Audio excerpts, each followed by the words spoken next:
Hey, everybody, welcome to another episode of the Call Sheet Breakdowns. This is your host, Kevin Smith, podcaster and writer here at the Steel Curtain Network. Proud head football coach of the Ocean City Red Raiders in Southern New Jersey, rocking my OCHS football hat for everybody. And I'm happy to do another breakdown here with you on the SCN YouTube channel of the Steelers. Maybe I should walk that back a little bit because we're going to look at the contest against the Arizona Cardinals last week, a dismal 24-10 defeat for Pittsburgh.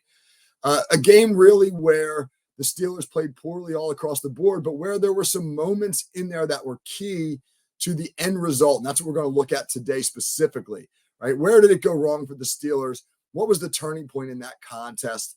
And at the end, real quick, how can they remedy it with a quick turnaround on Thursday night as they play the New England Patriots? So let's get started. I mean, if we look at some things specifically, some numbers, it wasn't all bad for Pittsburgh. It seemed bad. I mean, losing 24-10 to the 3-win Cardinals, that's bad. But Pittsburgh did some decent stuff on offense. If you look at the numbers on the screen right now against Arizona, they mixed their personnel groups up really well. They ran 34 plays out of 11 personnel. That's your one tight end, one running back, 3 wide receiver grouping. And the Steelers ran 34 plays for 180 yards, averaged 5.3 yards per play out of that grouping. And they were even better when they went to their bigger groupings, 12, 13, and jumbo, which means 2 tight ends, 3 tight ends, or in those jumbo plays where they brought on an extra lineman. So when they went to their heavier personnel, 23 plays, 138 yards, 6.0 yards per play. And that's a total of 57 plays for 318 yards and an average of 5.6 yards per play. But all of that is better than their season average. The Steelers entered the game averaging 292 yards per game and just 4.9 yards per play. So why they only scored 10 points? And really, if you discount the garbage time touchdown they scored at the end, why'd they only score 3 points against Arizona, the 31st ranked scoring defense in the NFL? And there's 2 big culprits here. One is failures in plus territory. In the guts of the game, the Steelers had 3 total points on 3 trips inside Arizona's 30-yard line. And the other big failure was on third downs, where the Steelers went 4 out of 11 and the Cardinals went 10 for 17, including 10 of their last 12. And so when you look at those 2 things together, you get a better understanding for why the Steelers lost this game, despite some positive things that they did on offense. All right, specifically, let's talk about this. What was the turning point in this football contest? The turning point in this contest came late in the second quarter when the Steelers embarked on a long drive, 15-play drive that ate up almost 8 minutes of game clock. They got the ball with about 12 minutes to go in the second quarter in a 3-3 game, drove it for the next 8 minutes until they ended up with a 3rd and goal from the 2-yard line, the Arizona 2, and just over 4 minutes on the clock. And that's where we're going to pick up with our video breakdown. All right, so let's start here, right? This is the play on which Kenny Pickett is injured. It begins with the Steelers in a bunch set to the right of the formation. They're going to motion number 19, Calvin Austin III, across the formation. And they're going to run a pick concept to the top of the screen. You see George Pickens split out wide to the left. Here comes Austin in motion. Arizona doesn't really react much to it. You saw the safety who's positioned there right on the S in the end zone, right on the S of Steelers. Look at him just kind of pointing out. This is suggesting there's going to be some kind of a zone combo coverage here, right? Nobody's really running with Austin. They're going to combo Pickens and Austin. Here comes the snap. We'll run it through. Pickett glances left, doesn't throw the football, scrambles, tackled just short of the goal line. He gets hurt on this play, right? Pickens gets rolled up on his ankle to add insult to injury. Isaac Seumalo, the left guard. Watch Seumalo, the left guard. You can see he's injured here. He can barely lift his arm. And then right away in the middle of the play, see him kind of double over there. He will come out after this play. It's a double whammy. It's a triple whammy. They don't score the touchdown.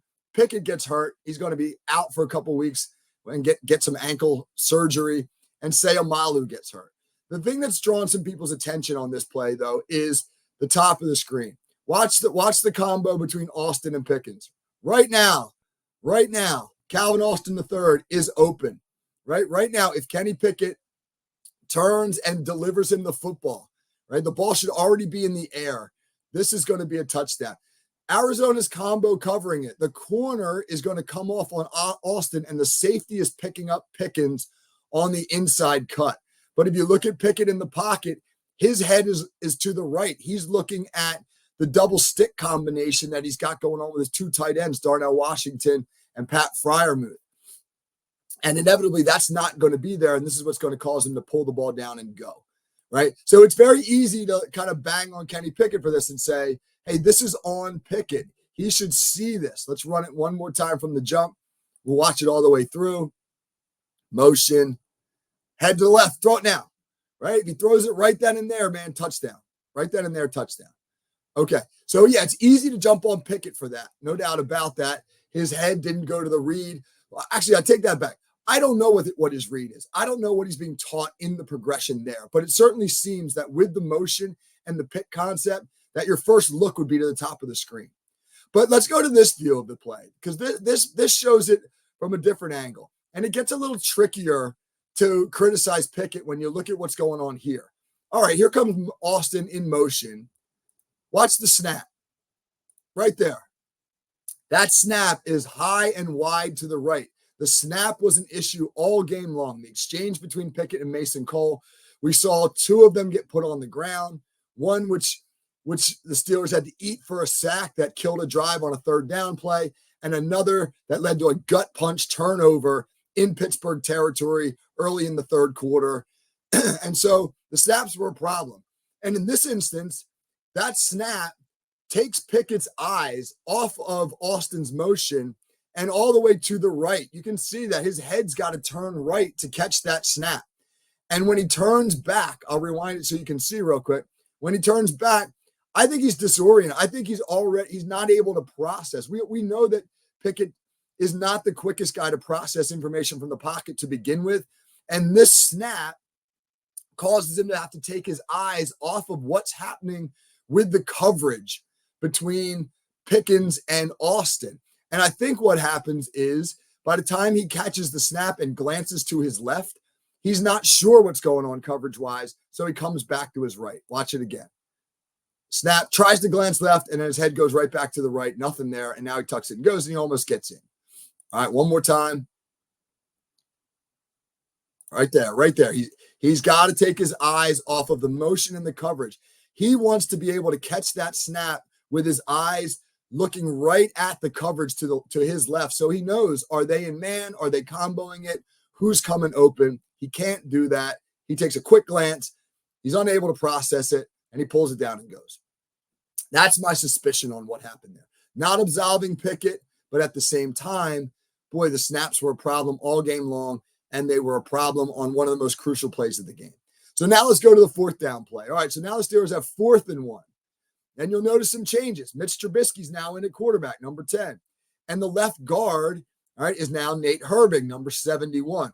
And I believe in a perfect world, the Steelers want to run this ball left.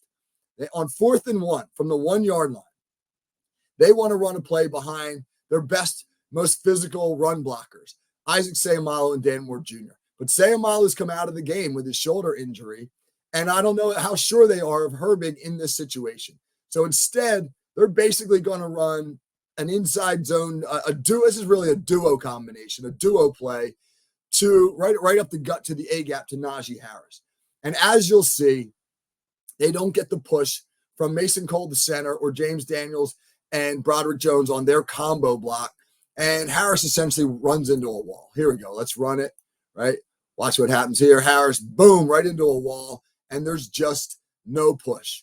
Again, from the get-go, snap, Harris, nothing in the A-gap. He can't jump cut that. He's not going anywhere else, right? When we look at when he gets the ball, obviously he's on a downhill path right here into the A-gap, right up the hash. Cole's job is to get some movement on the nose. Daniels and Jones have to try to combo the defensive tackle to number 10, the linebacker. It looks like Daniels is too high pad level wise. Cole's too high pad level wise. Daniels has to try to get off this block a little bit sooner because the linebacker gets a 3-yard running head start into the A gap. And so when Daniels chips off, he's got no momentum to try to create any movement. And as you see here, right, Harris, when he hits that wall, he's at the 2-yard line. The Steelers have been knocked back, and they're not going to get any push. Look at the pad level. They're so high here. Their pads are above the pads of all the Arizona defenders. In football, the low man wins. The low man wins from a leverage standpoint, and the Steelers are not the low man here, and they're getting knocked back. Now, here's the other problem. Why are the Steelers using a 2 wide receiver group here? Why are the Steelers in 11 personnel? This is 4th and goal on the 1. As I said at the beginning of the show, the Steelers did a nice job mixing up personnel, and they were really effective with their heavy and their jumbo groups. My suspicion is with Trubisky and Herbig coming onto the field, they kept it really simple. They went with one of their simplest looks that they could. They ran a simple play they knew they could execute. They wanted Trubisky to just be able to catch the snap, turn, and hand the ball off. But why not use on the wings where we have to the left George Pickens, number 14, a wide receiver, and Allen Robinson, number 11 to the right, a wide receiver. Why not use to seal those edges your 2 tight ends? Why not use Connor Hayward and Darnell Washington? Or Pat Freiermuth, as Washington is in at the right tight end. Because watch what happens to Pickens on the left here. This is now a wide receiver being asked to step down and seal the edge on a 4th and goal run where everybody's coming and everybody's pinching. He gets beat inside, and look at the linebacker who beats him inside. He dives down here at the last minute to get Najee Harris at the legs. So Najee Harris, who might be able to keep his legs driving and get a little bit of a push into the end zone if that edge is sealed, can't do that. Edge rusher beat Pickens inside and was able to get a piece of Harris. This is a poor choice from a personnel standpoint. One more time, watch Pickens to the left, 14. You're not going to get a great job from him. That's not his job. That's not his job.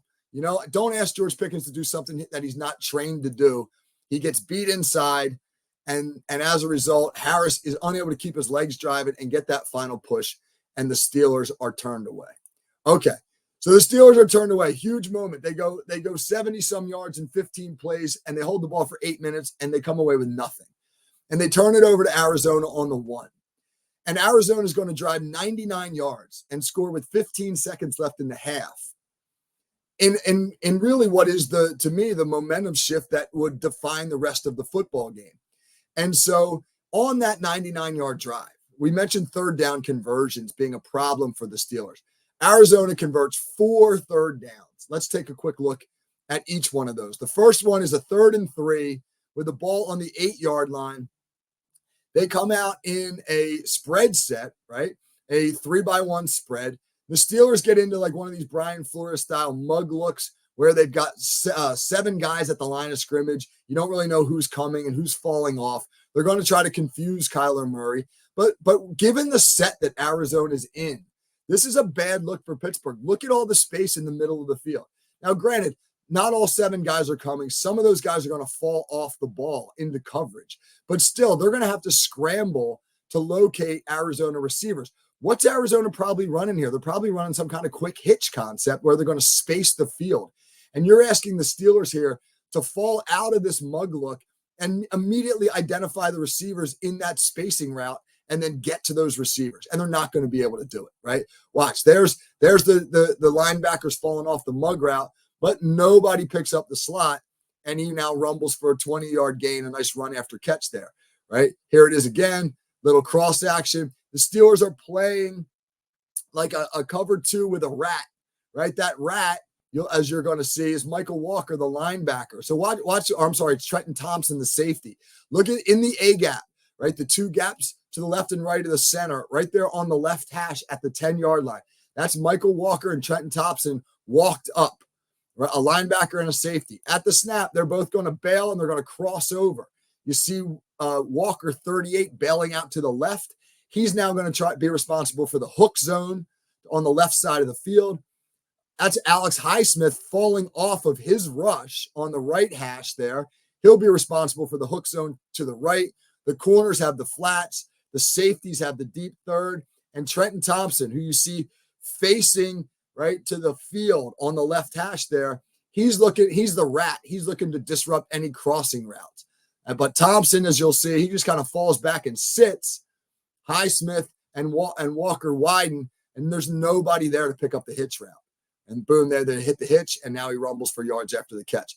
So, I mean, it's not a great look for the concept that Arizona ran. You're asking Walker and Thompson and Highsmith, three guys who, let's face it, how many reps have the Steelers had with Walker, Thompson, and Highsmith in coverage together? How many have they taken as a group? You're asking them to quickly diagnose the routes and get on them on a 3rd and 3 where there's a quick pass coming. Not a great look. All right, so here's our next 3rd down. Now Arizona's driven the ball out to the 43-yard line. You have 3rd and 6 here, and the Steelers get into the same mug look, right? There's Walker to the right of the center in the right A gap. There's Thompson in the left A gap. Highsmith is again out wide, okay? And Arizona's in the same 3-by-1 spread set. All right, Arizona's going to run the ball here. Let's look at what happens. Play should be over right here.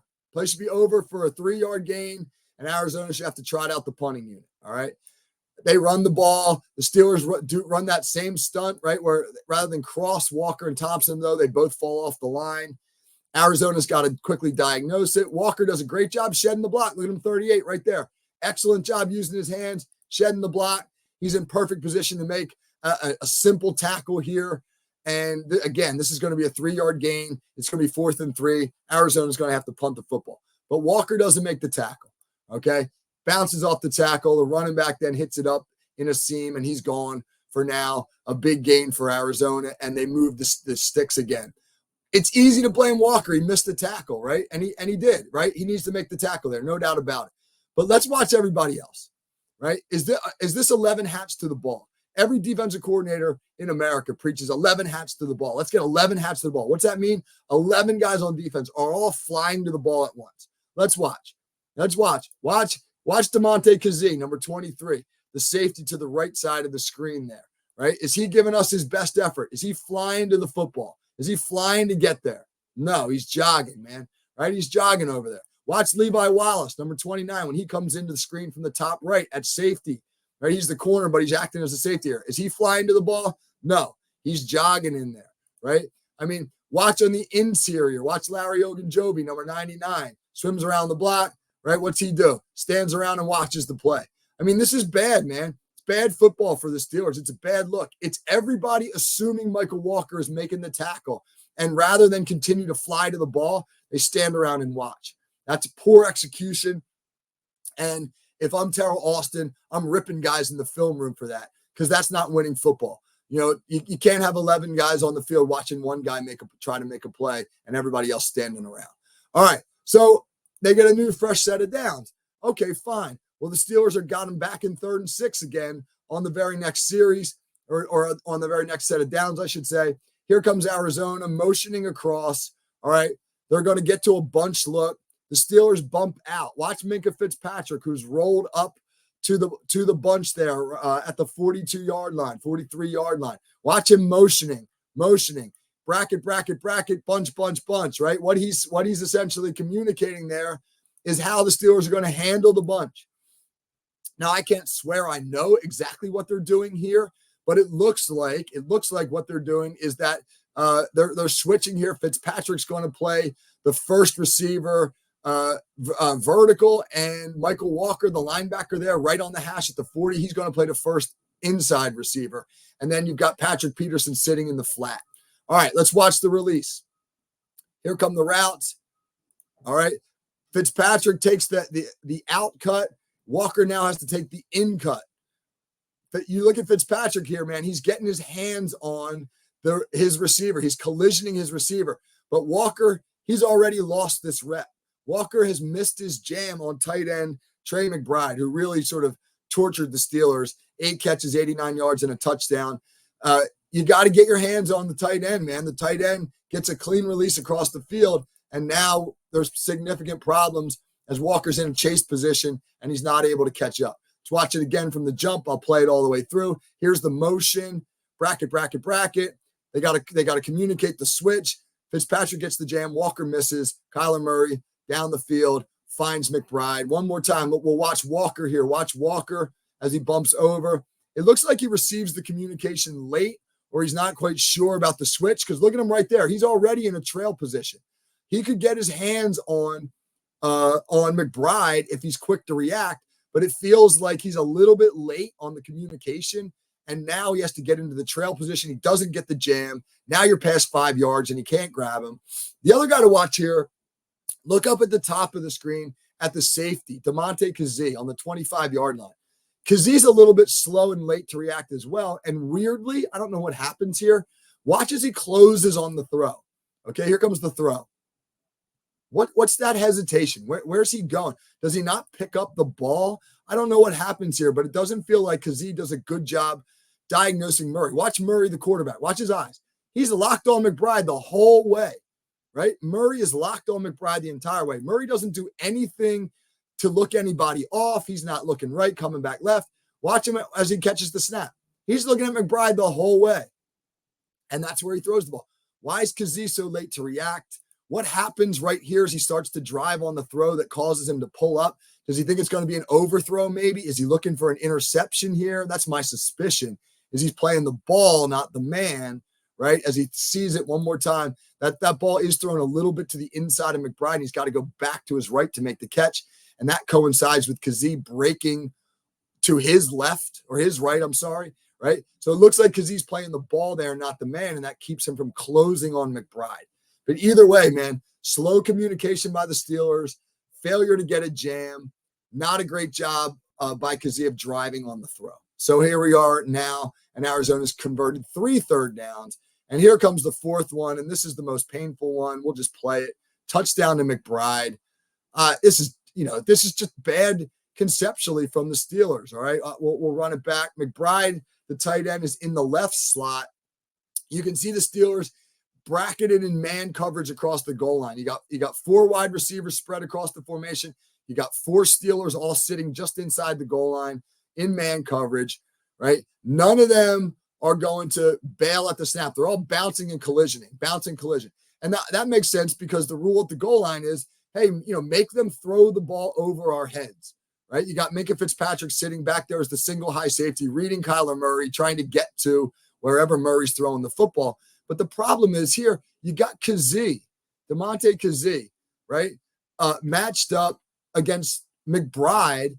And, Kazee's giving him away almost 60 pounds. He's giving away 60 pounds to McBride. Watch what McBride does. It's just a hitch route. He just runs up and he just shoves Kazee off him at the goal line and catches the ball there. I mean, it's a physical mismatch. I don't understand here why the Steelers don't have Fitzpatrick, the far more physical of the 2 players, the bigger of the 2 players. Why isn't he the one there to jam McBride at the goal line? And Kazee, who's more of a natural free safety, why isn't he the one playing center field, right? Trying to rob this route here. One more time, McBride release, collision, knocks Kazee off the ball, and simply catches and sticks it over the goal line for the touchdown. So, frustrating, man. That was a frustrating series of events to watch, because here the Steelers are right there at the goal line on the verge of scoring to take a 10-3 lead and seize the momentum. Instead, they get a bad snap. They get some injuries. They execute poorly on 4th down, and then Arizona goes down the field and converts 4 third downs, where in each one of those, the Steelers are either out of position, in a bad mismatch, miscommunicate, poor tackling. It's the little things, man. Everybody likes to say, oh, it's the play calling. But when the plays that are called aren't executed properly, well, then you got problems. And the Steelers have problems. Hopefully they can turn this around on Thursday night against New England. I'm sure the NFL's thrilled about the Bailey Zappi versus Mitchell Trubisky quarterback matchup. But we'll see, man. Hey, a win on Thursday night, and the Steelers turn this whole narrative around, and I'll be back next week to break it down. And hopefully it'll be a lot more positive and optimistic. So come on back then. Until then, man, go Steelers. Have a great Thursday night.